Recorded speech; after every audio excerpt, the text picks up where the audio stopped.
아멘. 하나님 말씀 같이 봉독합니다.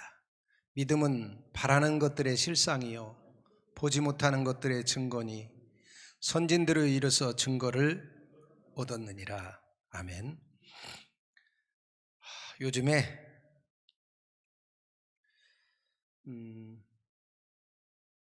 목사님들 세계가 많이 뭐라고 해야 되나요? 좀 격동한다고 그래야 되나요? 요동 정도는 아닌 것 같아요. 왜냐하면 한국교회의 지각이 지금 변동되고 있는 것 같습니다. 저희 동기 목사님들도 보면 좌파 우파 뭐 이러다가 지금은 보면은 또 대면 예배파 비대면 예배파. 원래도 기독교는 좀 뭐라 그러나요? 좀 자유스러운 부분이 있어서 쉽게 말하면 저 좌파부터 극좌파부터 극우파까지 뭐 목사님들 또 사람이니까 존재할 수 있고 종교적으로도 이렇게 이단에서부터 정말 어떻게 보면 하나님 앞에 바르게 선 사람까지, 그러니까 0부터 100까지 다양하게 분포되어 있는데, 제가 어제도 그렇고 오늘 또 유튜브를 가만히 보다가 야, 성도들은 얼마나 혼란스러울까. 지금 시기에 어떤 목사님은 대면 예배가 맞다고 그러고 어떤 목사님은 비대면 예배가 맞다고 그러고 또 나름대로 또 논리들도 있으시잖아요. 그래서 참 성도들도 혼란스럽겠다. 더 중요한 것 중에 하나는 그러는 중에 한국교회 성도들의 이미 20%를 잃어버렸고 지금도 계속 성도들이 교회를 떠나고 있다는 거예요. 그리고 이 상태가 계속 지속되면 언젠가 말씀드렸죠. 성령은 소멸되는 거예요. 소멸의 영입니다. 그러니까 성령의 특징 중에 하나가 소멸의 영이에요. 성경에 써 있잖아요. 소멸하는 영이라고. 그게 뭐냐면 가만히 두어도 배터리가 이렇게 자연스럽게 이렇게 방전되어 가잖아요. 안 써도. 그지요? 가만히 두면. 성도들도요. 계속 교회 안 나오고 집에서 예배 드린다 뭐 하다 보면 처음에는 자기 교회 목사님 예배를 집중적으로 드리겠지만 나중에는 자기가 드리고 싶은 목사님 선택해서 드리고 그러다 보면 이제 점점점 좀 후퇴하다가 신앙이 이제 망가지겠죠. 그래서 지금 이 시간에도 한 명씩 두 명씩 교회를 지금 떠나가고 있는 상황이 된 겁니다. 이 논쟁에 있어서 제가 우리 성도님들에게 제가 하고 싶은 말은 지금 유튜브에 나오는 목사님들은 다 자기 주관을 이야기하는 거지 몇 가지 전제를 빼놓고 이야기를 하니까 이게 문제가 있어요. 그러니까 여러분은 판단하실 때 일단 몇 가지 전제를 두고 판단을 하시기 바랍니다. 하나는 뭐냐면 거기 보면 자기 주장을 해요. 전부 다. 그런데 제일 중요한 게 뭐냐면 하나님의 뜻이에요. 사람의 생명보다 더 중요한 게 하나님의 뜻입니다. 그게 뭐냐면 지난번에도 얘기했지만 예를 들어서 이스라엘 백성들에게 가나안 땅을 치라 그럴 때 여호수아가 이스라엘 백성들을 데리고 가나안 들어가 전쟁하잖아요. 그때 보면 어린아이까지 다 죽였어요. 굉장히 잔인하지요. 근데 성경에 그 이유가 나와요. 뭐라고 나오냐면 이스라엘 백성들은 당신이 선택한 백성이고 당신이 사랑하는 백성이니까 나라를 줘야 되고, 이게 하나님 논리예요. 가나안 사람들은 다른 신을 섬기고 하나님을 완전히 배반한 사람들이니까 하나님이 심판을 해야 되는 심판의 대상인 거예요. 근데 그 심판 속에는 그 당사자뿐만 아니라 당사자의 가족도 다 들어가 있어요. 그래서 심지어는 그 정확히 말하면 그들의 신을 없애라는 거예요. 그들의 신, 하나님의 뜻을 보면. 근데 그들이 가나안 사람들이 하나님을 안 섬기고 다른 신을 섬기고 있잖아요. 그러니까 그 신들을 그 사람들 중에 한둘이라도 남겨놓으면 신앙은 없어지는 게 아니잖아요. 마음속에 품고 있잖아요. 계속. 그러니까 그 신앙이 전수돼 가지고 나중에 그 신들이 살아난다는 거지요. 그러니까 다 없애라. 자, 하나님이 이렇게 말씀하실 때 선의 개념이 우리 인간적인 선악의 개념이 아니라고 그러지. 성경은 우리 인간의 선악의 개념은 지금 내가 살고 있는 이 사회가 선악의 중심이에요. 그러니까 그게 뭐냐면 여러분이 생각할 때 사람의 목숨을 살리는 게 선이다 이렇게 생각하지만 그건 아니에요. 우리가 그 만남의 축제 때 셋째 날 다루는 것 중에 하나가 죄의 개념 셋째 날 다루는 것이 죄의 개념이잖아요. 이게 법적으로 죄를 이렇게 물을 때 몇 가지 존재 조건이 있어요. 첫째는 인격이 있어야만 죄를 물어요. 인격이 없는 동물이 동물을 물어 죽인다거나 그럼 재판 안 하잖아요. 그거는 인격이 없으니까 죄를 안 물어요. 또 사람도 금치산자나 아니면 그 정신이 이상이 됐다거나 인격을 상실한 상태면은 죄를 묻지 않아요. 인격을 상실했으면. 그러니까 대전제 중에 하나가 우리나라 법에서 다루는 죄 중에 하나가 인격이에요. 그죠? 인격죄. 두 번째가 사유성이에요. 혼자 독립적으로 혼자 자기만 있는 섬 속에서 노빈슨 크루소처럼 노상방뇨를 했던 고성방가를 했던 그건 죄가 아니에요. 혼자 사는 사회라면. 그죠? 근데 우리가 함께 사는 사회니까 함께 사는 사회에서의 어떤 규칙 속에 죄가 있는 거지요. 예, 그런 것처럼 이런 여러 가지 전제 조건이 있어요. 근데 그런 것처럼 예를 들어서 옛날에 우리나라 조금 많이 올라가면 지금 정치인들이 막 시끄러운 것 중에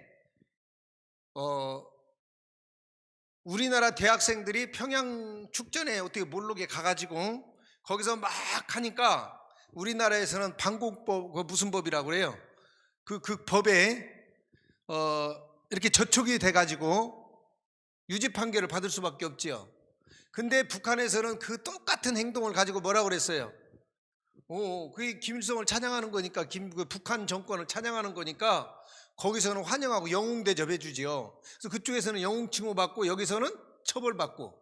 왜냐하면 그 어떤 사회냐에 따라서 그 평가하는 방법이 틀리단 말이에요. 근데 성경에서는 그 기준이 어디에 있냐면 하나님께 있어요. 그래서 하나님이 예를 들어서 가나안 사람을 다 죽여라 그러면 여호수아가 들어가면서 살려주면 죄예요. 죽이면은 선이야. 이게 하나님 앞에서는. 맞죠?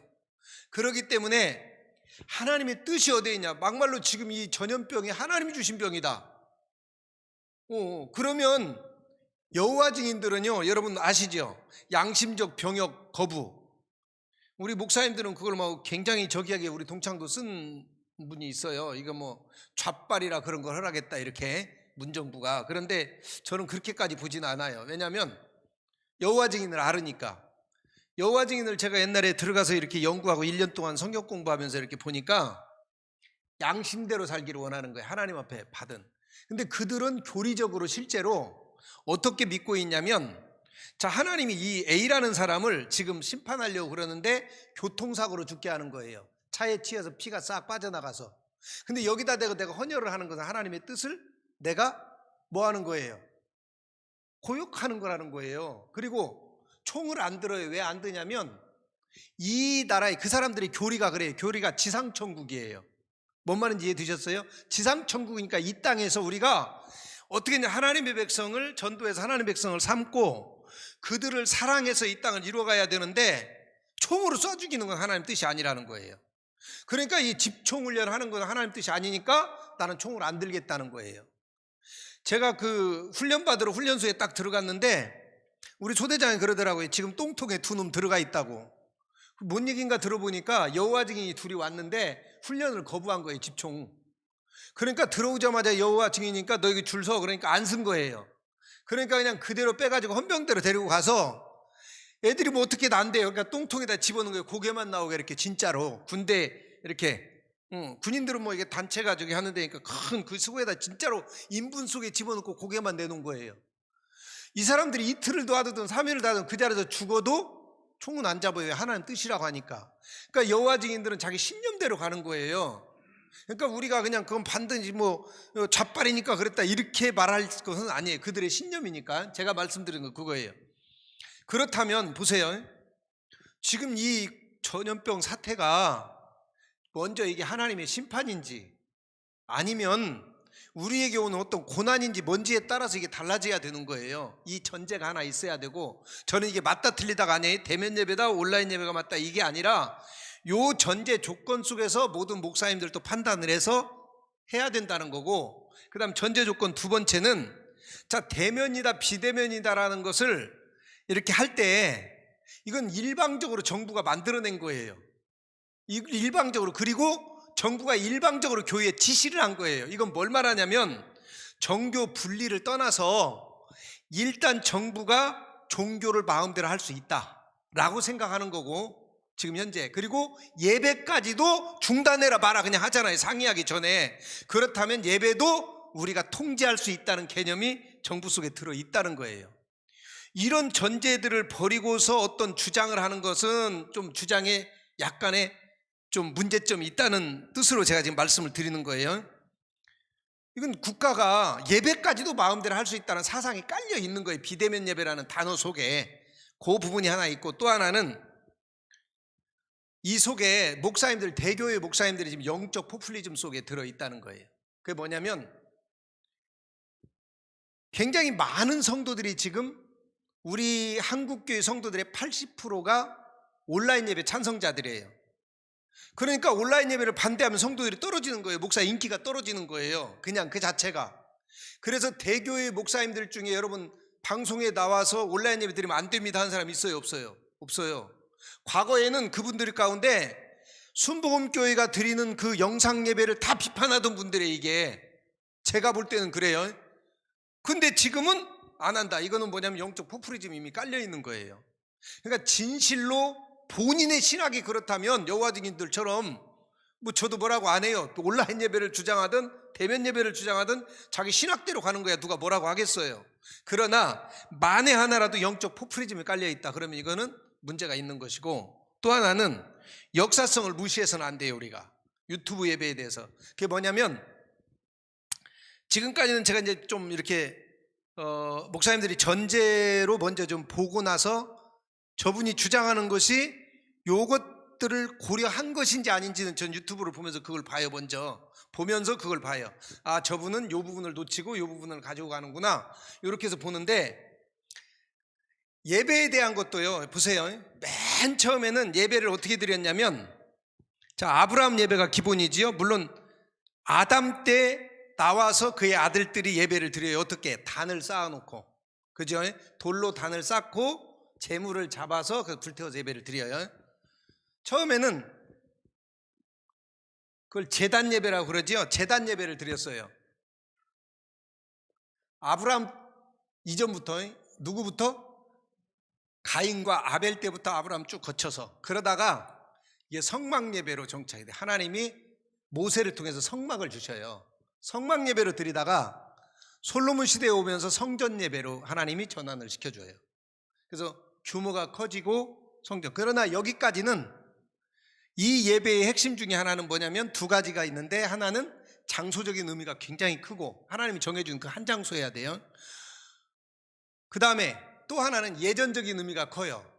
어떤 그 의식, 제도, 이게 굉장히 중요합니다. 그런데 이 이후에 무슨 일이 벌어지냐면 이스라엘 백성들이 다시 포로기가 와요. 바빌로니아와 아수리아에 잡혀가서 포로 생활을 하는데, 이때 성전에 모일 수가 없잖아요. 포로로 끌려갔으니까. 그러니까 그 현장에서 무슨 예배가 드려지냐면 회당 예배가 등장을 해요. 이때 회당 예배가 등장을 해요. 어쩔 수 없는 상황에서 회당 예배를 드리게 되고, 다윗도 가정에서 기도를 하게 되잖아요. 아니, 다니엘도 가정에서 기도를 하게 됩니다. 하다가 예수님이 오셨는데, 이제 예수님을 보시면, 자, 예수님은 성전을 지지했어요? 회당을 지지했어요?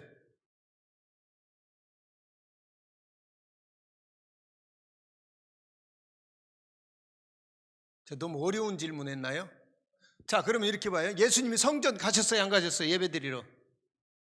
예배 드리러 가신 거예요?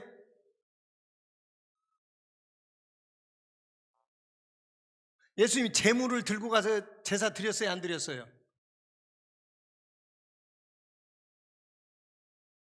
예수님의 부모님은요? 그리고 부모님은 드렸어요.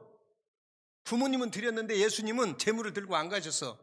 두 가지 이유가 있어요. 하나는 예수님이 이 제도를, 제가 왜 이 이야기를 하냐면, 오늘 아침에도 어느 목사님이 굉장히 유명한 분이 나와서 기가 막히게 설명을 잘하더라고. 근데 이분이 놓친 게 있어요. 우리 성도들이 참 혼란스럽겠다 그랬는데, 보세요.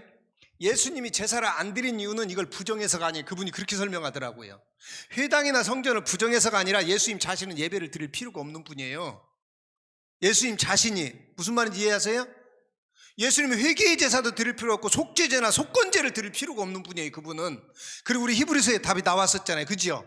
그 우리가 히브리서도 굉장히 중요하다고 그런 거예요. 예수님은 여기 가서 제사를 드려야 될 분이 아니에요. 제사를 받으셔야 되는 분이죠. 그분은. 맞아요? 근데 오늘 설명하는데 마치 예수님이 제사를 드리러 가는 사람처럼 설명을 하고 있더라고. 그러니까 우리 성도들은 이게 들으면 엄청 이게 헷갈리겠구나. 뭔 말인지 이해되세요? 신학을 안 한 분들이니까 그냥 그렇게 보시겠구나 이렇게. 그래서 이렇게 유명하신 분들도 자꾸 이렇게 해가지고 세상을 혼란스럽게 만드네. 제가 이제 그랬어요. 근데 어쨌든 예수님은 성전에 가셨어요. 여기도 가셨어요. 그죠? 회당에도 가셨어요. 가셨고 여기서 예수님은 뭐라 했냐면 항상 주도적인 역할을 하셨지 거기서 뭔가 예를 들어서 예배를 드리는 사람으로 간 게 아니에요. 그분 예수님은. 맞아요? 한 번도 그런 적이 없어요. 예수님은 받으셔야 되는 분이라니까. 자, 어쨌든 이렇게 했는데 중요한 것은 자, 우리 예수님 때는 성전 예배도 존재했고 회당도 존재했어요. 두 가지가 다 존재한 거예요. 그러면서 이때에는 어떻게 하라고 하냐면 1년에 3번 정도는 성전에 갔고 6월절이나 이럴 때는 사람들이 백성들이 다 갔고 여기 때는 모였어요. 절기 때는 모였고 평상시에는 회당에서 그냥 드렸고. 그러니까 이 두 가지가 평상시에 있었어요. 예수님 당시에. 맞아요? 성경에 그대로 있는 거예요. 그런데 이제 예수님이 지나가고 난 뒤에 이제 제자들, 특별히 바울 사도는 그럼 어떻게 했느냐? 자, 바울 사도가 성전은 예루살렘에만 있는 거예요. 회당은 유대인들만 있는 데고. 그러니까 어디를 가든지 유대인이 있는 데는 뭐가 있었어요? 회당만 존재한 거예요. 바울 때는 존재하는 게 회당만 존재했고 성전이 존재하진 않아요. 그죠? 그러면서 오늘 설명하신 목사님들도 바울도 성전을 만든 적 없다 뭐 이러는데 당연하지요. 성전은 이때 끝난 거예요. 그러면 그 이후에는 회당의 의미, 다시 말하면 예배를 드려 모이는 장소로서의 의미만 있지 성전의 개념은 없어요. 이 성전이나 성막에서 핵심이 뭐냐면 아시죠? 하나님이 계신 곳 어디예요? 법궤 그 위에 속주소 이게 굉장히 중요하잖아요. 하나님이 계신 장소에 이게. 그래서 여기서는 이게 중요하지만 이 이후에는 이게 없어졌어요. 여기 때부터는 없어졌기 때문에 이건 중요한 개념이 아니에요. 장소적 개념은 이때부터는. 그래서 예수님이 수가성의 여인하고 이야기할 때도 장소적 개념보다는 뭘 더 강조하셨어요? 영적 의미를 더 강조하신 거예요. 예수님은 오셔서 율법을 설명하실 때도 1계명, 2계명을 설명한 게 아니고 하라 하지 말라 하는 행위를 강조하신 게 아니고 정신을 강조하셨다고요. 사랑하라. 맞지요? 위로는 하나님 사랑하고 아래로는 이웃 사랑하라는 말이다. 그리고 사랑을 하면 계명이 완성되는 거다. 이거를 누가 얘기했냐면 예수님의 제자였던 요한 1서에서 가장 크게 강조해 놓은 거예요. 맞아요? 예. 그래서 여러분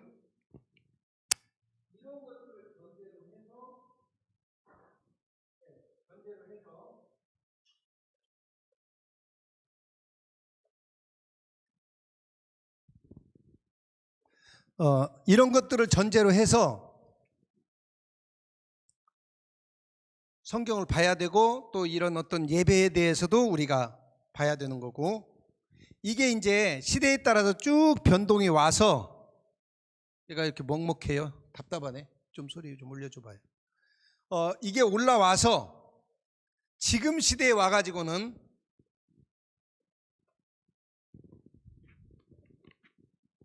지금 시대에는 자 그러면 원리적으로 우리가 목사님들도 그러지만 이 건물 자체는 교회가 아니에요. 우리가 다 배웠어요. 그죠? 성도들의 모임 자체가 교회지. 맞아요? 그러면 가정에 있으면 성도들의 모임이 돼야 안 돼요? 아니잖아요. 그러면 두세 사람이 내 이름으로 모인 곳도 교회는 교회 맞아요.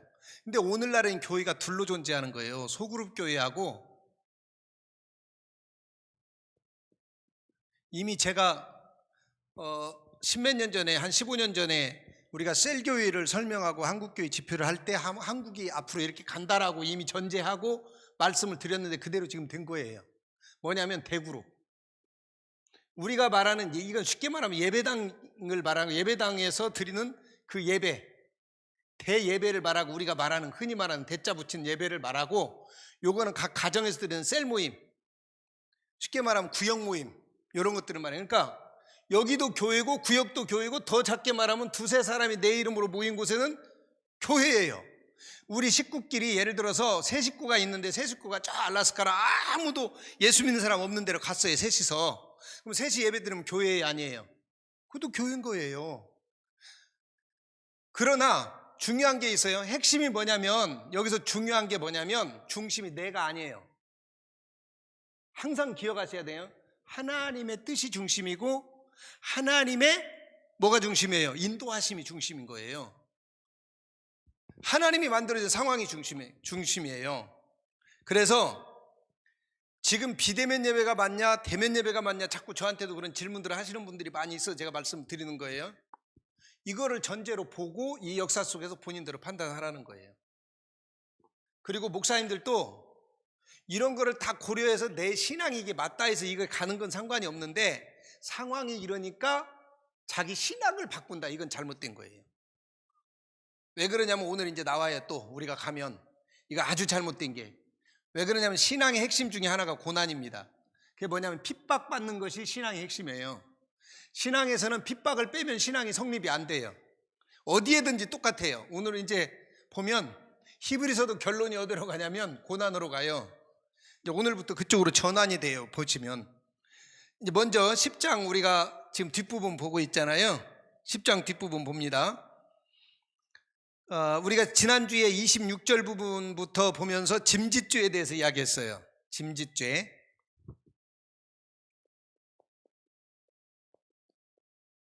짐짓죄에 대해서 이야기하면서, 그동안에 여러분은 짐짓죄 그러면 다른 목사님들이 이렇게 설명을 했을 거예요. 고의적으로 짓는 죄, 뭐 이런 식으로 설명을 해요. 근데 제가 그랬잖아요. 제가 강의하는 게 좀 교만하게 들리겠지만, 제가 강의해서 말씀한 것이 여러분의 마음에 확 와서 닿으면 그거 고쳐야 된다고 그랬어요. 왜 그러냐면, 제가 어떤 신학의 이론을 말하면 고칠 필요가 없어요. 그건 이론 중에 하나니까, 뭐 이론은 여러 개 있을 수 있으니까. 그러나 성경이 말하는 건 고쳐야 되는 거예요. 아멘이죠? 성경이 말하는 건 고쳐야 돼요. 신학보다 성경이 우선인 거예요. 근데 저는 항상 성경으로만 풀잖아요. 성경 자체로. 지금 이 짐짓죄도 그게 아니고, 제가 이야기했는데 여기 설명이 나와 있잖아요. 그 뒤에 읽으면. 그죠? 짐짓죄가 그 다음에 바로 26절부터 읽으면 뭐라고 나와 있냐면, 자, 우리가 진리를 받은 후에 짐짓죄를, 그러니까 전제가 하나 있어요. 짐짓죄의 전제. 전제가 뭐냐면, 진리를 뭐 했다? 받았다는 거예요. 진리를 내가 받았어요. 진리를 받은 사람을 전제로 해서 짐짓죄가 성립이 되는 거예요. 이거는 고의적으로 누군가가 죄를 짓는 거를 말하는 게 아니라, 물론 고의성도 있어야 되지만 더 중요한 거는 복음을 받아들인 전제. 그러면 이 받은 사람이 어떻게 할 때 짐짓죄가 되냐면, 그 다음에 설명이 나오잖아요. 자, 이거 받은 뒤에 이 짐짓죄를 들어가면 다시 속죄하는 제사가 없다. 왜 그러느냐 하면, 이건 무서운 죄인데, 왜 무서운 죄냐? 모세가 지은 죄도 두세 사람 증인만 있으면 되는데, 이거는 엄청나게 그보다 더 큰 죄인데 왜 그러느냐 하면서 설명이 나와요. 뭐라고 나오냐면, 왜 이게 안 넘어가죠? 뒷부분 없나? 나왔어요? 예. 자, 하물며, 여기서부터예요. 이 하물며 짐짓죄의 세 가지 내용이 나와요. 내용. 짐짓죄가 뭐냐 할 때 정의가 나와요. 짐짓죄에 대한 정의. 자, 첫째는 뭐예요? 하나님의 아들을 짓밟는 거예요. 아들이 누구예요? 예수님을 짓밟는 거예요. 자, 예수님을 짓밟고, 이게 첫 번째야. 아들을 짓밟고, 두 번째는 뭐예요? 언약의 피를 부정하는 거예요. 언약의 피, 이게 굉장히 중요합니다. 언약의 피가 뭐예요? 하나님이 정한 거, 이걸 통해서 구원해 주겠다고, 이걸 통해서 내가 네 죄를 없애주겠다고 하나님이 정해놓은 유일한 구원의 통로가 언약의 피예요. 근데 이 언약의 피를 어떻게 한다고요? 얘를 부정하는 거야. 이건 짓밟고 부정하고. 그 다음에 세 번째가 뭐였죠? 성령을 어떻게 한다고요? 욕되게 하는 거. 그러니까 성령의 행위가 어디에 있냐 이거죠. 성령이 어떻게 우리를 구원하냐 이거죠. 요게 이게 짐짓죠. 이게 성경이 딱 써 있어요. 여기에 본문에.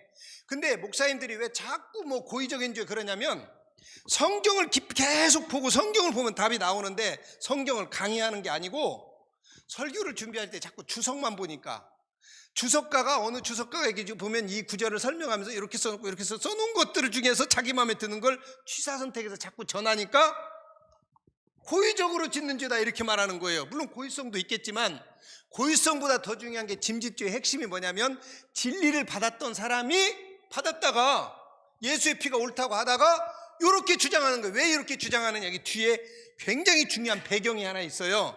배경이 뭐냐면 지금 히브리서에서도 그렇고 계속 어느 성경을 보든지 복음을 방해하는 존재들이 있었어요. 누구예요? 그래, 유대인들이 항상 이게 부정을 해요. 유대인들이 계속 그랬어요. 그래서 유대인들의 핵심 뿌리 중에 뿌리는 뭐예요? 율법이에요. 율법 맞죠? 그래갖고 계속 뿌리니까 이게 아니다 이거야. 다시 돌아가는 거예요 자꾸. 그러면서 이걸 깊이 방해하니까 지금 히브리서 기자가 뭐라 그러냐면 예수를 짓밟고 아들을 짓밟고 하나님의 아들을 짓밟고 그 구원의 보혈의 피를 부정하고 보혈의 피 부정한다. 그러면 여러분 예수 그리스도의 보혈의 피, 예수 그리스도의 대제사장으로서의 속죄 제사를 부정하는 거예요 지금. 히브리서에 우리가 지금까지 보았던 그 제사, 예수 그리스도의 온전한 제사를 부정하는 거예요 지금. 히브리서 자체를 부정하는 것과 똑같은 거예요. 그러니 이게 얼마나 큰 죄냐고요. 이건 더 이상 어떻게 씻을 방법이 없잖아요. 그걸 부정하는데 뭘로? 하나님이 정해준 그 통로를, 구원의 통로를 완전히 그 자체를 부정하는 거란 말이에요 이게. 거기다가 우리를 이 가운데를 인도하는 성령까지 욕되게 하는 사람들인데 어떻게 구원받겠느냐 이 말이에요. 그러니까 짐짓죄는 이거예요. 맞죠? 틀려요? 성경이 말씀하잖아요. 성경이. 제가 늘 말씀드리잖아요. 저는 어느 신학자를 만나든지 자신 있는 게 뭐냐면 성경 그 자체로만 얘기하라는 거예요. 네 주장 빼고 네 생각 빼고.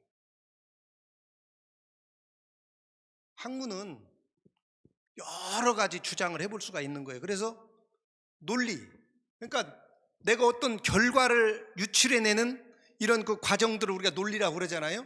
이거는 학문적으로 여러 가지 논리를 펴볼 수 있어요. 그러지만 논리가 진리는 아니에요. 진리는 딱 하나 있어. 어디에? 성경에. 로고스인 하나님 말씀 속에. 그거를 우리가 확실하게 풀 수 없을 때 요걸 거다 추론을 하면서, 추론도 논리 중에 하나잖아요. 추측하는 논리니까.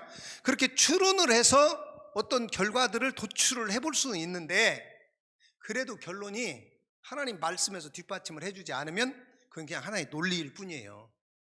그런데 이렇게 확실한 것들은 다른 논리가 필요 없어요. 성경에 답이 있으니까. 맞아요? 예. 우리는 오직 이 논리만 따라가기 원해요. 자, 이 짐짓죄하고 이제 그 다음에 연결돼요. 굉장히 중요합니다. 이 짐짓죄 앞에 뭐가 있었어요? 히브리서 전체의 내용이 뭐지요? 간단히 말하면 하늘 성소로 나아갈 수 있는 길을 설명을 한 게 히브리서예요. 맞아요? 하늘 성소로 가는 길을 누가 열었어요? 대제사장인 예수 그리스도께서 당신의 피를 가지고 열어놓았어. 근데 이 피를 부정하니까 안 되는 거예요, 이게 짐짓죄는.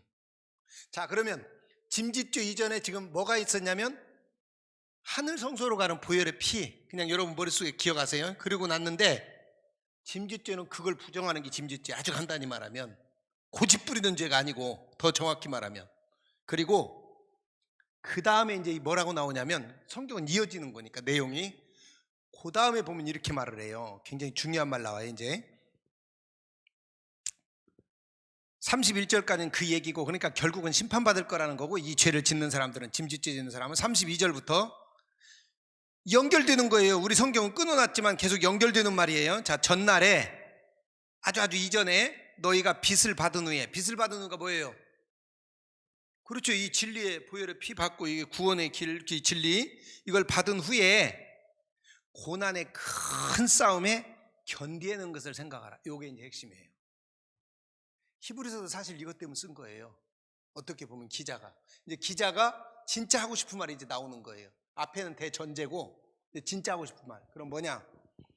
지금 히브리서 기자가 정말 하고 싶은 게 뭐냐면,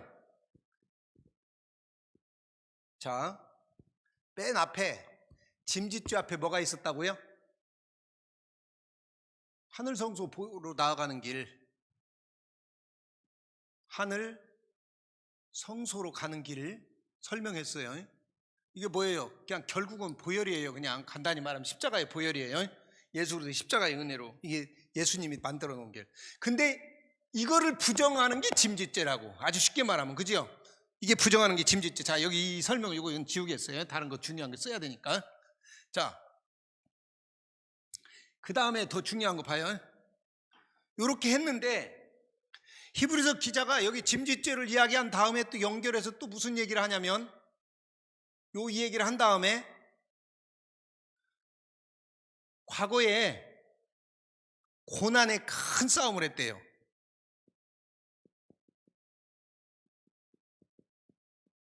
자, 고난의 큰 싸움. 이게 이제 두 번째 주제예요. 고난의 큰 싸움. 그럼 고난의 큰 싸움이 뭐예요? 잘 모르시겠죠? 그럴 때는 성경 앞뒤를 읽으면 그 다음에 보면 고난의 큰 싸운 걸 생각하라면 33절에 뭐라고 말하고 있냐면, 혹, 비방, 그 다음에 환난.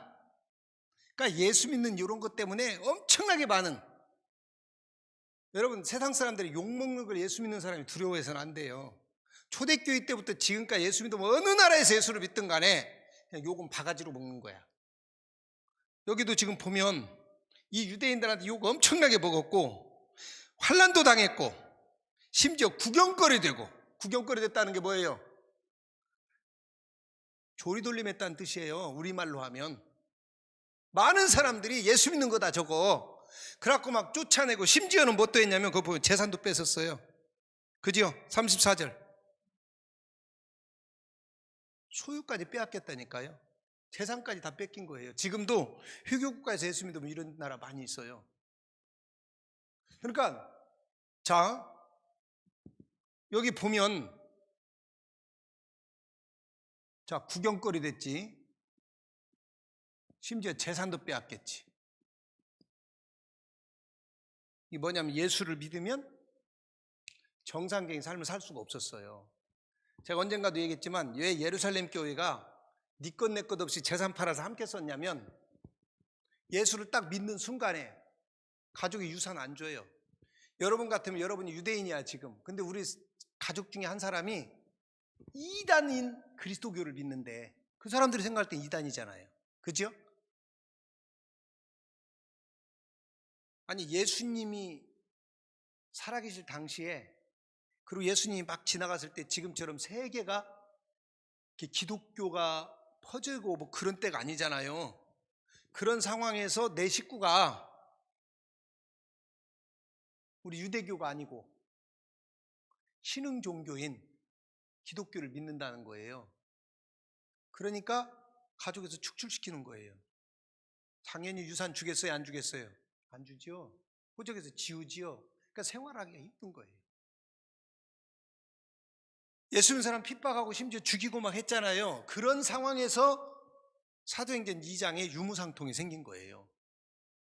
지금 여기도 보면 똑같은, 그러니까 예수를 믿으니까 이런 일이 생겨서 지금 히브리서를 써서 우리가 이런 게 보혈로 나아가는데, 이 사람들이 어떤 방해를 하든 간에 너희가 과거에도 이런 일 당했지만 앞으로도 이 고난을 잘 이기자, 이게 사실은 히브리서예요. 자, 보면 나와요 그 이야기가. 자, 빼앗겼고 어쩌고 다 나와. 그런데 35절에 보면 이제, 그러니까 이제 우리는 어떻게 해야 되느냐? 자, 어떻게 하라고 그랬어요? 그러니까 자, 이랬으니까 이제 어떻게 하라고요? 첫째, 담대해라. 왜 담대해야 돼요? 첫째, 담대해라. 왜 담대해야 돼요? 거기 써 있잖아요, 답이. 예? 상이 있으니까 굉장히 큰 상이 있대요. 뭐 하면 큰 상이 있다는 거예요? 여기에 큰 상이 있다는 거예요, 여기에. 이거는 큰 상급이 있다. 그러니까 네가 고난당해도 환난당해도 구경거리가 돼도 재산을 빼앗겨도 기다려라는 거야. 큰 상이 있으니까 하나님 앞에서. 아멘이죠. 그 다음에 거기 뭐라고 말했냐면 소유를 빼앗기는 것도 당연한 것은 더 낫고 영구한 소유가 있어. 자, 봐요. 큰 상만 있는 게 아니라 소유를 빼앗기는 재산이 있는데 쉽게 말하면 더 큰 재산을 하나님 주신다는 거예요. 더 큰 소유가 있다. 이거 하나님 주신대요. 어디서? 천국에다 주시는 거예요. 소유가 있다. 그 다음 35절 그러므로 너희가 담대함 버리지 말라. 상이 있다. 36절 너희에게 뭐가 필요하다? 신앙의 핵심 중에 하나가 또 뭐냐면 첫 번째는 담대함. 어떤 환난이 와도 그냥 담대하게 이겨가라 이거예요. 그 다음에 두 번째는 뭐예요? 인내가 필요하다는 거예요. 인내는 뭐냐면 이 담대하게 견디는 거에다가 시간을 플러스하는 거예요. 계속 시간적으로 어떤 몇 시간이 되든 몇 년이 되든 간에 그 상태를 유지하고 있으라 이거죠. 이게 인내잖아요.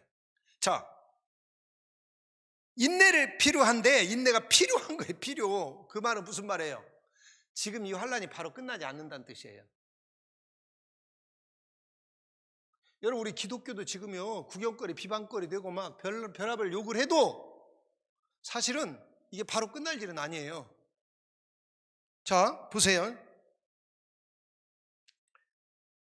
이게 왜 필요하냐면 그 이후에 뭐가 있어요? 하나님의 약속을 받는데 약속이 뭐예요? 천국 약속을 받았잖아요. 소유에 대한 약속을 받았잖아요. 이 약속을 받았기 때문에 인내하라는 거예요. 인내하라. 그래놓고는 굉장히 중요한 말. 자, 더 중요한 거. 왜 이런 것들이 있는데 인내하고 그러면 얼마나 힘들어요. 그런데도 하래요. 왜? 잠시 잠깐이면 그분이 오신대요. 언제? 잠시 잠깐 후에 온대. 히브리서 언제 써졌어요? 2000년 전. 그러면 지금 2000년이 흘렀으면 잠깐이에요, 아니에요? 잠깐이에요, 아니에요? 잠깐 아니죠. 그래서 히브리식 사고가 필요한 거예요. 히브리식 사고. 그게 뭐냐면 물론 여기서 이제 종말론 이야기가 많이 나와요. 신학적으로는 말세. 언제부터 말세냐? 지금 요 말세 얘기하는 거거든요. 주님 오시는 게 말세잖아요. 세상 끝날에 주님이 오시니까. 그럼 말세를 언제부터 보냐면 신학적으로는 예수님 초림부터 재림까지를 말세라고 그래요. 신학적으로는. 그러니까 예수님 초림이 언제 2000년 전 유대 땅에 오시는 그날부터 말세는 시작이 되겠다. 세상 종말. 네, 그리고 이제 언제까지 재림하시는 날까지 언제까지인지는 모르지만 그런데 지금은 그럼 어디에 해당하느냐? 2000년이 지난 지금은 말세지 말세 중에서도 저 끝부분에 이제 해당된다 이렇게 말을 하는데 그보다 더 중요한 히브리식 사고가 있어요. 그게 뭐냐면 유대인들한테는 이 시간 개념을 딱 물으면 어렸을 때부터 어떤 교육을 하냐면 유대인들은 성경을 계속 한 장면 읽고 또 읽고 거의 세뇌되다시피 해요. 그래서 예를 들면 홍해 사건을 계속 이야기를 해요. 랍비가. 그리고 유대인들은 앉아있으면 어린아이들이 1시간 공부하는 게 아니에요. 어떤 때 하루 종일 앉아있어. 우리 한국 사람 못 견디죠. 근데 유대인 애들은 어려서부터 그렇게 훈련돼서 그런지 하루 종일 있어도 애들이 꼼짝 그냥 앉아있어요. 그러다가 쉬어주면 쉬고 애들이 그래요. 마치 뭐 훈련된 그런 어떤 그 저기처럼. 근데 그러다가 질문을 해요. 자, 모세가 홍해를 건넜을 때 너는 어디 있었느냐? 그러면 여러분 그때 어디 있었어요? 홍해 건널 때? 태어나지도 못했죠. 엄마 뱃속에도 없었는데 우리는 이렇게 대답하잖아요. 근데 유대인 아이들은 뭐라고 대답하는지 아세요? 그럼 애들이 딱 이렇게 대답해. 전원이 그런데요. 나도 그때 거기 있었어요. 이렇게. 이게 유대인 애들이에요. 나도 그때 거기 있었어요. 자, 가나안을 정복할 때 너 어디 있었어? 그러면요, 나도 거기 있었어요. 이게 유대인 애들이. 그 성경에 보면 시간의 개념에 있어서 우리하고 안 맞아요, 항상. 자, 예를 들면 안 맞는 것들이 굉장히 많은데, 시간 개념에 있어서는 마태복음 1장을 딱 읽으면 다윗의 자손, 아브라함과 다윗의 자손 예수 그리스도의 세계라 이렇게 나오지요. 족보란 말이에요. 족보 세 개. 대동보가 있고 세보가 있잖아요. 몰라도 괜찮아요. 구원받는데 지장 없어요. 그리고 앞으로는 족보 거의 없어질 거예요. 저도 족보 폐지론자예요. 저희 형님은 족보 옹호론자고 저는 폐지론자. 그래서 어렸을 때도 뭐 이렇게 명절 때나 이렇게 되면 저희 형님은 꼭 족보를 꺼내와요. 그래가지고 이렇게 족보 갖다 놓고 늘 이야기를 해요. 그런데 김해 김씨니까 이렇게 얘기해요. 맨 앞에 김수루 왕부터 해서 김유신 장군이 이렇게 쭉 나와요, 우리 족보에. 그럼 막 우리 형님은 이게 이제 얼마나 이게 좀 그런 게 있잖아, 사람이. 그럼 제가 웃으면서 그래. 이거 우리 집 족보 아니야. 아닐 수도 있어. 내가 그래요. 그럼 막 우리 형님 막 난리를 쳐요. 그럼 내가 웃으면서 그래. 조선시대 때 상놈이 50%가 넘었는데 그 상놈들 지금 한 명도 없어요. 왜냐면 다 족보가리 한 거예요, 그게.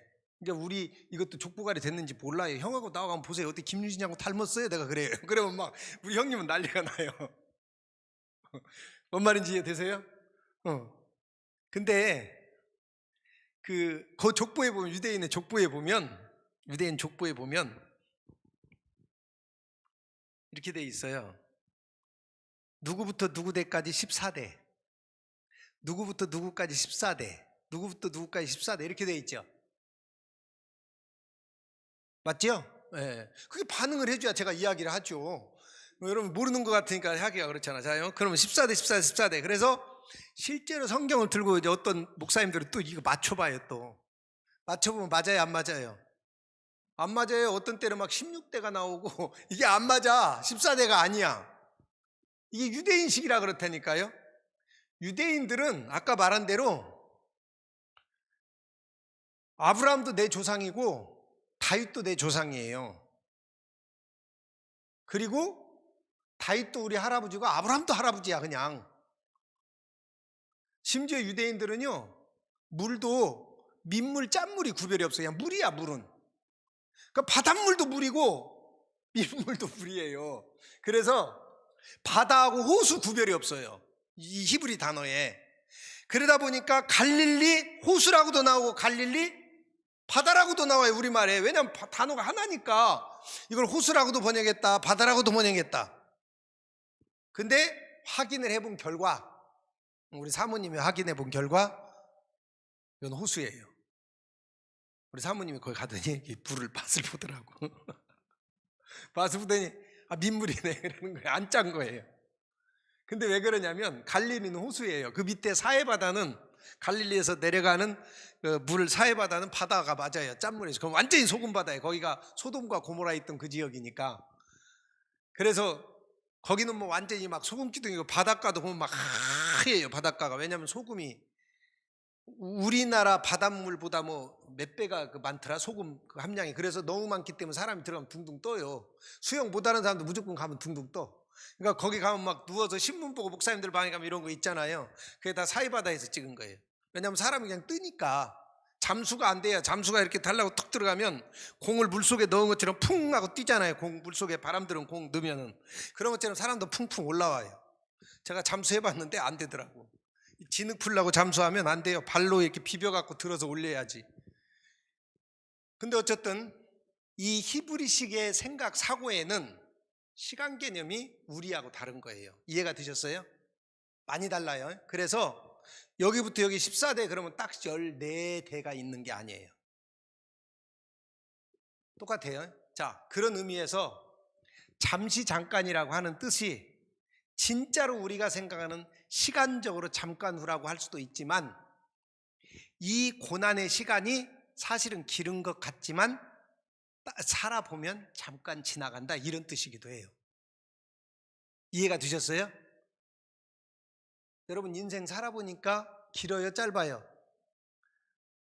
예, 여러분들은 다 짧다고 그러지만 중학교 애들 데려다 놓고 한번 물어볼까요? 길은가 짧은가? 그때는 우리도 길다고 생각했잖아요. 그죠? 근데 살아보니까 어때요? 짧아요. 인생의 속도가 나이하고 비례한다고 그러잖아요. 속도가 10대에는 시속 10km로 가고 50대에는 시속 50km로 가고 90대에는 시속 90km로 달려간다고 그러잖아요. 시간이. 어쨌든 인생을 살같이 간다? 화살이죠. 화살같이 간다? 뭐 빛같이 간다? 목같이 간다? 이렇게 말씀들을 해요. 결국은 종말이라는 게 두 가지가 있다고 그랬죠. 우주적 종말과 개인적 종말. 결국은 이 고난은 잠깐 지나갈 거다. 사실은 또 우주적인 시간에 비하면 이건 너무 짧은 시간이다. 우리 인생 전체를 고난을 받는다 할지라도. 그래서 잠시 잠깐 오니까 잘 인내해라. 결국은 네가 인내하면 어느 날인가 인내한 거에 대한 모든 약속과 소유와 축복을 받으니까 꼭 인내해라. 요 얘기예요. 히브리서가. 여러분 인내하기를 원해요. 그래서 뒤로 물러가지 말아라. 의인은 물러가는 게 아니에요. 그죠? 의인은 믿음으로 살아. 믿음으로 산다는 게, 여기서 말하는 믿음으로 산다는 게 무슨 뜻이에요? 이제 38절 요 내용들을 다 보니까 믿음으로 산다는 게 무슨 뜻이에요? 이 약속을 붙들고 인내하고 있는 게 믿음이라는 거예요. 여기서는. 그러니까 성경에서 믿음이라는 단어가, 믿음이라는 추상적인 단어잖아요. 그런데 형이 상학적인 단어니까, 형이 하학적으로 우리가 어떤 행동이나 이런 걸로 봤을 때는 여기서 말하는 믿음은 뭐예요? 그렇지, 약속을 믿고 인내하는 거예요. 이 고난을 이겨내는 거야. 고난을 이겨내는 거. 결국은 신앙생활이 뭐냐? 히브리서에 말하는 신앙생활은 당시의 그리스도인들은 하나님이 약속 믿고 엄청난 환란이 오는데 그냥 잘 견디고 있는 게 믿음이었어. 얼마나 힘들어요, 예수 믿는 게. 이해가 되셨어요? 오늘날도 똑같은 거예요. 오늘날도 우리도 오늘날 우리들도 여러 가지 고난이 많잖아요. 주변에. 이거 잘 이기는 게 참 어려운 숙제인 것 같아요. 갈수록 영적으로 혼란스러워지고 이러니까. 뒤로 물러가면 멸망한다. 우리는 뒤로 물러가서 멸망하는 사람이 아니고 오직 어디에 이르는 사람? 구원받고 여기에 이르는 사람이기 때문에 결론 인내해야 된다. 그러면서 히브리서 11장으로 넘어가는 거예요. 11장. 얘가 오늘은 진짜 말을 안 듣네요. 자, 그러면서 믿음은 뭐다? 여러분 히브리서 11장을 뚝 떼서 지금까지 봤으니까 여러분이 여기도 이제 개념이 조금 달라질 거예요. 연결해서 보니까 이게 연결된 거예요. 원래는 11장 1장 이렇게 쓴 게 아니에요. 성경을 한 줄로 쭉 써내려간 거야. 나중에 후대에 성경을 보기 좋게 하기 위해서 어떤 사람이 장을 나눈 거고 그 다음에 장만 나누니까 또 어디 보기, 그러니까 거기서 또 절을 또 나눈 거예요. 우리가 보기 좋게 하려고. 그런 거지 처음부터 장절이 있는 게 아니에요. 뭔 말인지 이해되셨어요? 쭉 내려가는 거예요. 자, 요걸 배경으로 해서 11장을 봐야 진짜 11장을 정확히 보는 거예요. 이해가 되셨나요? 자, 그러면 11장 봐요. 믿음은 바라는 것들의 실상이요 보지 못하는 것들의 증거니 선진들이 이로써 증거를 얻었냐. 잘 봐요. 요렇게 말을 했는데 자, 초대 기독교인들이 아니 그럼 얼마나 기다려야 되고, 내 재산까지 지금 다 뺏기는 상황이잖아요. 내가 지금 죽느냐 사느냐 하는 상황이잖아요. 지금 그런 상황에서 도대체 얼마나 기다려야 되고 도대체 어떻게 해야 믿음이냐 이거예요. 그런데 그때 뭐라고 하냐, 믿음은 바라는 것들의 실상. 그럼 뭘 바랐겠어요? 바라는 게 이거잖아요. 기독교인들이 그동안에 계속해서 하나님 앞에서의 하나님의 약속, 실상이요 보지 못하는 것들의 증거니. 믿음이 뭐냐면 내가 이렇게 소망하는 게 있어요. 근데 지금은 그게 있어요 없어요? 없어. 자, 지금 현재는 안 보여요. 천국 보여요? 이 땅에서는 안 보이죠. 그러나 보이지 않지만 그것들이 증거, 현재 증거물처럼 있는 것으로 여기는 것이 믿음이라는 거예요. 그러면 이렇게 전제를 해놓고 선진들이 이로써 증거를 얻었다는 거예요.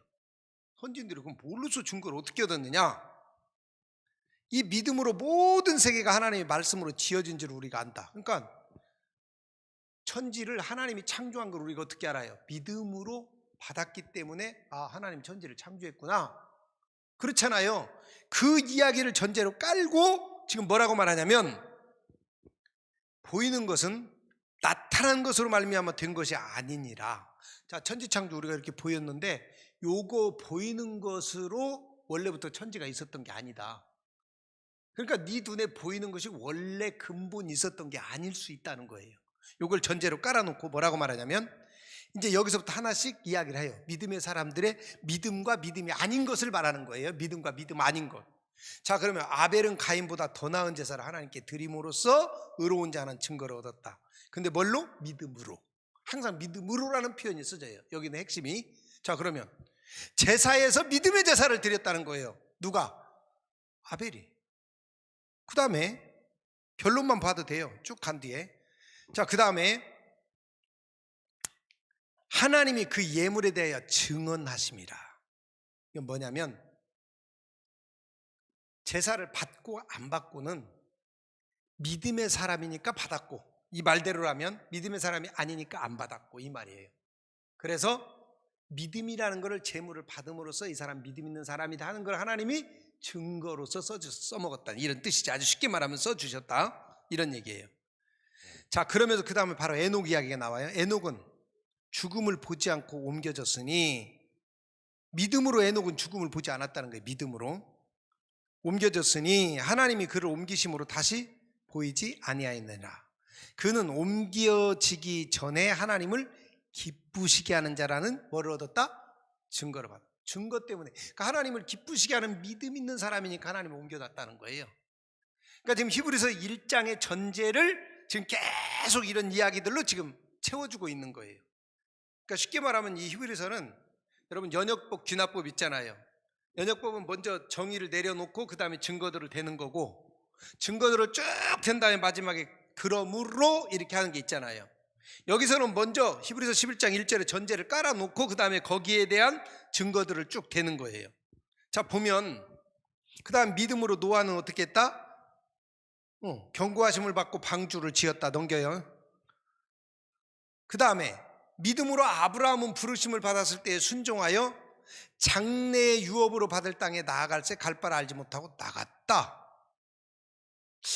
자, 믿음으로 하면서 계속 말해요. 단산했지만 잉태할 수 있는 힘을 얻었다. 허다한 별과 같이 갔다. 뭐 넘겨요. 그 다음에 어쨌든 더 나은 본향을 사모했다. 17절 아브라함은 시험 받을 때에 믿음으로 이삭을 드렸다. 22절 믿음으로 요셉은 임종시에 이스라엘 자손들이 떠날 것을 말하고 또 자기 뼈를 위하여 명하였다.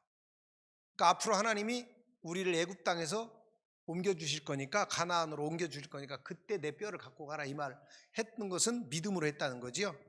자, 모세도 믿음으로. 그 다음에 이제 이렇게 쭉 나오다가 26절 그리스도를 위하여 받는 수모를 애굽의 모든 보화보다 더 큰 재물로 여겼다. 자, 애굽의 모든 보화가 왜 모세 거예요?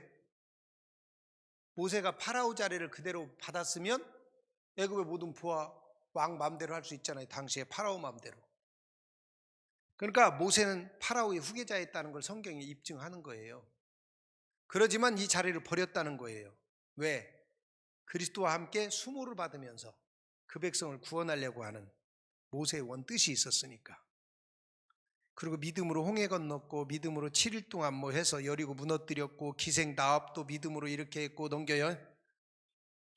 그 다음에 내가 무슨 말을 더 할 거냐, 기도원 이야기, 바락 이야기, 삼서 이야기 막 쭉 이런 얘기를 하려고 하면 시간이 부족하다. 그러니까 할 말이 굉장히 많은데 이쯤에서 이제 줄인다 이거예요.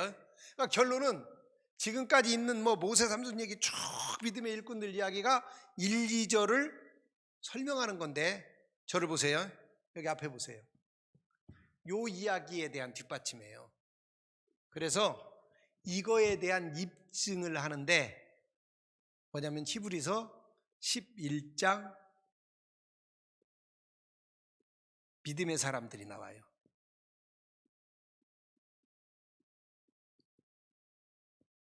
그런데 이 히브리서 11장의 믿음의 사람들의 이야기를 잘 보면 뭐냐면 그들이 살아갈 당시에는 없는 상태였는데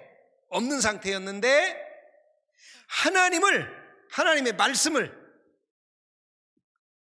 그냥 붙들고 뭐 했다? 인내했더라 그 말이에요. 지금 이야기 결론이, 그죠? 아브라함이 아들이 없는데도 아들 줄 줄 알고, 요셉도 아직 저 가나안 가지도 못했는데 갈 걸 알고 뼈를 부탁했고, 다 이런 얘기야. 이해되시죠? 요 얘기예요, 요약이야. 히브리서 11장이 사실은. 그러니까 결론은 이런 큰 고난의 싸움이 있는데 우리 조상들도 다 그렇게 하면서 그들이 직접 이 땅에 살고 있을 때에는 없었다는 거예요. 수중에 없었지만, 지금 수중에 없지만 하나님이 장차 주실 줄로 알고 그대로 믿고 갔는데 그대로 됐더라.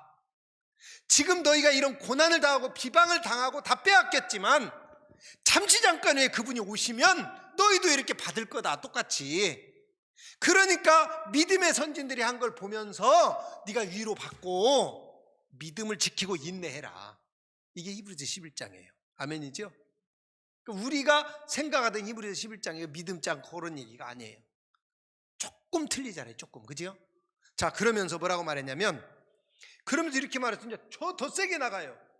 그러면서 요 정도가 아니고 너는 재산 뺏긴 거 그것 때문에 지금 억울하지, 힘들지. 그런데 그 다음에 이제 더 세게 나오는 거예요. 뭐냐면 믿음으로 무슨 일이 생기냐면, 사자들의 입도 막고 불도 뭐 어떻게 했고 뭐 진도 물리치고 막 이런 얘기가 나오잖아요. 근데 36절에 가면 이제 앞에 있는 것들에 대한 이야기를 뒤집어요. 또 거기다 더해서 이들은 조롱과 채찍질뿐 아니라, 여기 보세요. 지금 조롱당했잖아요. 여기 구경거리, 조롱당하고 구경거리가 됐고, 너희가 지금 이렇게 하는데 요 정도가 아니에요. 조롱당하고 매맞는 정도, 채찍질 당하는 정도가 아니고, 여기서 채찍질은 그냥 일반 채찍질이 아니에요. 여러분 영화에 보면, 더 패션 오브 크라이스트의 그 영화에 보면 그리스도의 고난이라는 영화 있잖아요. 보면 막 예수님 채찍 맞는 장면이 있잖아요. 너무 잔인해가지고 그 영화를 원래 상영을 금지를 했었어요, 만들었을 때. 근데 이 감독이 유명한 말을 남겨가지고 그 다음에 미국에서 허락을 해준 거예요. 이거를 극장 상영하라고. 처음에 상영어가 안 나왔어요. 너무 잔인하게 만들었다고. 근데 이 감독이 딱 그랬어요. 맞습니다, 잔인합니다. 근데 나는 더 잔인하고 만들고 싶었는데 더 잔인하게 만들 수 있는 기술이 나한테는 없었습니다. 왜냐하면 그리스도께서는 이 영화에 나온 것보다 훨씬 더 잔인하게 고난을 당했습니다. 그러니까 오케이 하고 상영 허가를 해주는 건데, 여러분 거기에 보면 채찍질하는 장면이 나오는데, 당시 유대 사람들, 그러니까 로마 사람들이 가지고 다니는 채찍질은 어떻게 생겼냐면 긴 가죽끈이에요. 가는 가죽끈을 가늘게 만들었어요. 그래갖고 거기다가 동물들의 뼈 조각 같은 거 이렇게 팍팍 그릇들이면 막 삐쭉삐쭉 하잖아요. 그 뼈 조각을 거기다 달아요. 그 다음에 쇠조각도 막 날카롭게 그냥 떨어진 쇠조각을 달아, 조금씩. 그러면 보통 가죽끈이 2가닥 아니면 3가닥인데 3가닥짜리가 제일 많았다고 그래요. 가는 가죽끈 3가닥에다가 쇠조각, 뼈조각, 날카로운 조각들을 중간중간 이렇게 붙여놨어요. 그걸로 사람을 이렇게 몸을 벗겨놓고 한 대 딱 치면은 이 날카로운 그 가죽이 가늘으니까 이게 확 몸을 휘감아요. 때리는 힘으로 휘감았던 게 확 돌아서 나오면서 살갗을 파고 나와. 그러니까 살갗이 쭉쭉 찢어지는 거예요. 노예들이 이 채찍에 무서워서 반항을 못하게. 그리고 이 노마가 많은 나라들을 속국을 삼았잖아요. 이 나라들이 반항을 못하기 위해서 이 채찍질을 한 거예요. 이걸 써먹은 거예요. 그러니까 그런 채찍이에요. 여기 보면 조롱과 채찍질을 당했을 뿐 아니라 36절에 결박과 옥에 갇히는 시험도 받았다. 자, 그럼 거기서 끝났느냐? 아니, 37절 돌로 치는 것, 톱으로 켜는 것. 여러분 누가 톱으로 켬을 당해서 죽었죠? 예, 선지자가 그랬어요. 대선지자가 이렇게 죽었어요. 그 다음에 아무튼 칼로 죽고 뭘로 죽고 이렇게. 38절 잘 보세요. 유리하여 궁핍과 환난과 학대를 받았으니, 38절 가로 이런 사람은 세상에 감당하지 못하느니라. 뭐냐면 이렇게 해도 인내하니까 세상에 감당해요? 못해요? 못해. 그게 그리스도인이라는 거예요. 그러니까 너희도 그리스도의 피가 이게 헛된 게 아니다. 이 길을 그리스도가 열어놨는데 이 길로 가려면 주변에서 이렇게 많은 비방, 고난, 큰 싸움이 와도 네가 끝까지 인내해서 이 길로 가야 된다. 이거예요. 여러분, 신앙은 편안한 길이 아니에요. 그래서 예수님도 좁은 길로 가라고 그랬었어요. 그러면서 마지막 결론 40절, 이는 하나님이 우리를 위하여 뭐를 했으니까?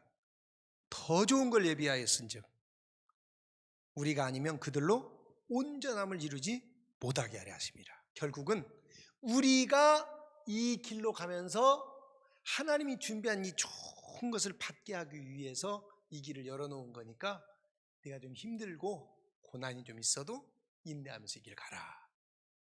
이게 히브리서 11장의 결론이네요. 9장 10장의 결론이 여기 왔어요. 이렇게 온 겁니다. 오늘 여기까지.